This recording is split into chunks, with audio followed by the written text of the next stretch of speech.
जगाया हमको, आंसू अपने गिराकर हंसाया हमको। कभी मत भूलना उस महान इंसान को, कहता है जमाना बाबा साहब अम्बेडकर जिनको। क्रांतिकारी जय भीम दोस्तों, अनटचेबल फैक्ट्स में एक बार आपका फिर से स्वागत है। अगर आपको ये वीडियो पसंद आती है तो प्लीज़ लाइक, शेयर और कमेंट करके बताएं, और साथ ही इस यूट्यूब चैनल को सब्सक्राइब करें ताकि आने वाली वीडियो में नए तथ्यों के साथ आप लोगों की जानकारी बढ़ सके और आप जान पाएं कि किस प्रकार आरक्षण का लाभ सवर्णों द्वारा लिया जा रहा है। असली आरक्षण तो उन्हीं के लिए है, हमारे लिए तो सिर्फ छोटी मोटी 2-4 नौकरियां ही छोड़ देते हैं आरक्षण के नाम पर। चलिए फिर भी कोई बात नहीं, हम तो अपनी योग्यता के बल पर आगे बढ़ जाएंगे, लेकिन कब तक आरक्षण का फायदा लेंगे ये लोग।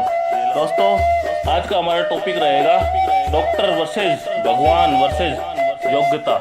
इन तीनों में किस प्रकार असमानता होते हुए भी समान बनाया गया है। तो चलिए दोस्तों, शुरू करते हैं हमारी आज की वीडियो, डॉक्टर वर्सेज भगवान वर्सेज योग्यता।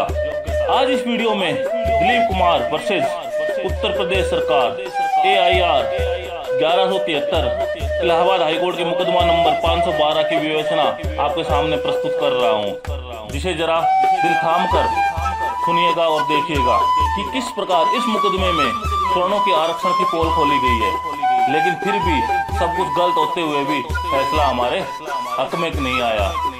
उत्तर प्रदेश के इलाहाबाद, कानपुर, मेरठ, आगरा, झांसी व लखनऊ मेडिकल कॉलेजों में 758 सीटें थी। ये बात हो रही है दोस्तों मेडिकल में सिलेक्शन के सीटों पर, किस प्रकार उसमें आरक्षण के नाम पर हमारे साथ धोखा किया गया। उत्तर प्रदेश में 758 टोटल सीटें रखी गई थी मेडिकल कॉलेज में एडमिशन के लिए। इसमें CPMT से बचने व अयोग्यों की भर्ती के लिए इन सीटों की स्वर्ण योग्यों ने किस प्रकार बंदरबाट की, यह आपको आगे आने वाले तथ्यों से पता चलेगा।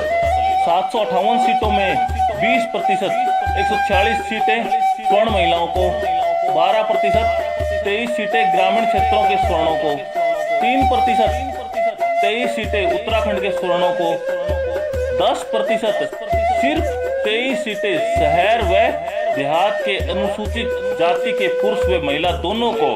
हमारे लिए कितनी छोड़ी गई सीटें? 10%, और वो भी सिर्फ 23 सीटें। ये सीटें अनुसूचित जाति के पुरुष व महिला दोनों को।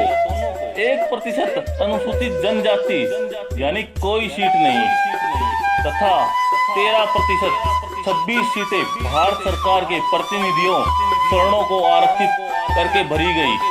अब देखिए कि किस प्रकार हमारे साथ धोखा किया जा रहा है। आरक्षण का कमेंट करते हैं हमारे ऊपर और सीटें खुद ले जाते हैं। इस प्रकार कुल 329 सीटें भी स्वर्ण द्वारा खुली प्रतियोगिता द्वारा भरी गई, यानी कि 329 सीटों में कोई कंपटीशन नहीं हुआ। तो हम क्या उनको योग्य कहेंगे? बिल्कुल नहीं। अनुसूचित जाति व जनजाति की सीटें धांधली करके हड़प ली।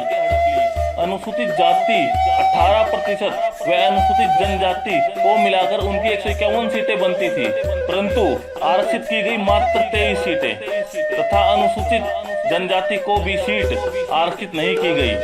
धांधली देखिए, 4% उत्तराखंड को 23 सीटें तथा 10% होनी चाहिए थी 18%। अनुसूचित जाति को भी 23 सीटें, अनुसूचित जनजाति की पूरी 15 सीटें स्वर्णों ने हड़प ली। अनुसूचित जाति व अनुसूचित जनजाति व अन्य वर्गों के लिए उत्तीर्णांक यानी पास होने का क्राइटेरिया 25% तथा उत्तराखंड के उत्तीर्णांक की कोई सीमा नहीं, यानी उत्तराखंड का 0 या माइनस अंक वाला विद्यार्थी भी मेडिकल कॉलेज से पढ़कर डॉक्टर बन सकता है। हमारे लिए मिनिमम पासिंग मार्क्स 25%, लेकिन उत्तराखंड वालों के लिए कोई पासिंग मार्क्स नहीं। ये ऐसा भेदभाव हमारे लिए क्यों किया जा रहा है? पूरे भारत में 25% उत्तीर्णांक वाले अनुसूचित जाति के छात्रों में 151 की जगह मात्र 23 ही योग्य मिले, परंतु उत्तराखंड के 0% योग्यता वाले पूरे के पूरे 23 छात्र योग्य मिल गए। क्या उत्तराखंडी स्वर्णों की यही योग्यता है? क्या ये डॉक्टर सही ऑपरेशन या इलाज कर पाएंगे? और चालाकी देखिए, महिलाओं के 20% कोटे में भी स्वयं योग्यों की ही महिलाएं ली जाती है, क्योंकि अनुसूचित जाति की छात्राओं को महिलाओं के कोटे में न रखकर अनुसूचित जाति के कोटे में रख दिया जाता है। कितना बड़ा दुर्भाग्य है। महिलाओं का अलग कोटा होना चाहिए, लेकिन उसको पुरुष के कोटे में ही शामिल कर लिया जाता है। यानी एक बार फिर हमारे साथ धोखा। ग्रामीण क्षेत्रों के प्रत्याशियों के लिए आरक्षित कुल 111 सीट पर भी शहर या ग्रामीण क्षेत्रों के स्वर्ण पुत्र या पुत्रियां भर्ती हो जाते हैं। क्या अनुसूचित जाति के पुरुष व महिलाएं ग्रामीण क्षेत्रों में नहीं रहते? क्या अनुसूचित जाति के पुरुष व महिलाएं ग्रामीण क्षेत्रों में नहीं रहते? बल्कि हमारा प्रतिनिधित्व तो ग्रामीण क्षेत्रों में सबसे अधिक है। हर तरह का आरक्षण वाजिब व स्वागत योग्य है। सिर्फ अनुसूचित जाति के आरक्षण का नाम आते ही स्वर्णों के मुंह में नीम घुल जाता है। परंतु स्वयंभू योग्यों की मूर्खता भी योग्यता मान ली जाती है। तारीख तो यह है कि दिलीप कुमार वर्सेस उत्तर प्रदेश सरकार नामक मुकदमे में इस आरक्षण व्यवस्था को इलाहाबाद उच्च न्यायालय ने वैध ठहराया।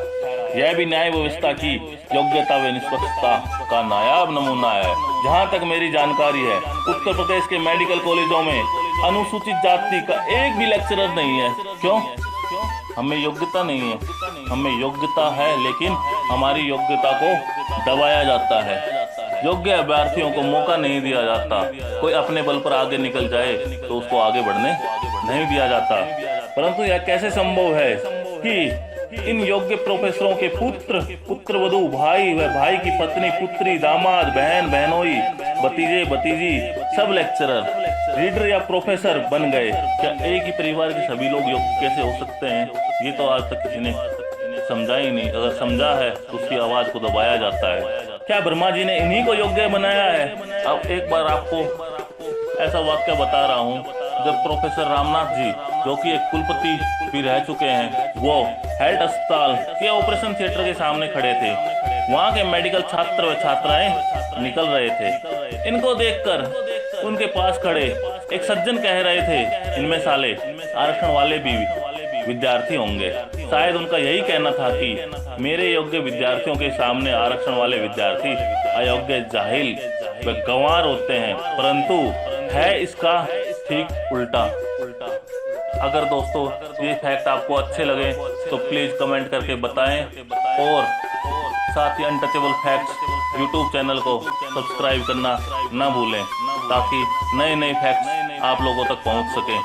एक बार फिर से क्रांतिकारी जय भीम।